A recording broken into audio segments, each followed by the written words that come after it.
कितने लोग हैं जो आते खाली और खाली चले जाते हैं, क्योंकि वो कोई केयर ही नहीं किए परमेश्वर के वचन को, कोई अपने जीवन में लागू ही नहीं किए परमेश्वर के वचन को, अपने जीवन में उसे समझे ही नहीं कि ये मेरे लिए वचन था।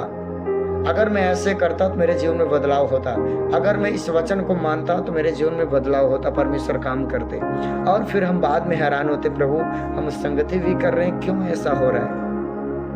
तो ये चीज़ें आप जाने कि हमें वचन को सिर्फ सुनना नहीं बल्कि उससे मान लेना है तुरंत कि हाँ प्रभु हम इस चीज़ को करने के लिए तैयार हैं। हालेलुया।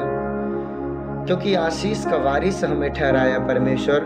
अगर आप ये नहीं जानेंगे कि हम आशीष का वारिस हैं तो आप हो सकता है कि आप माइनस में रह सकते हैं, आप अटैक्स में रह सकते हैं, उन शैतानों में रह सकते हैं जो आपका आनंद खराब कर कर रखा होगा।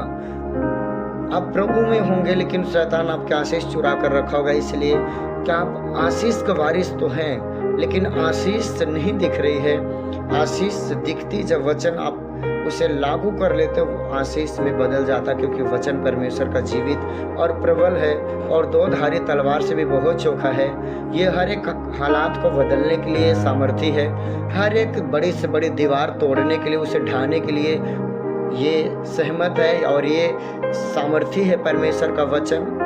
हमारे जीवन में किसी प्रकार की समस्याएं हैं वो सुलझाने के लिए वचन काफ़ी है, वचन सामर्थी है।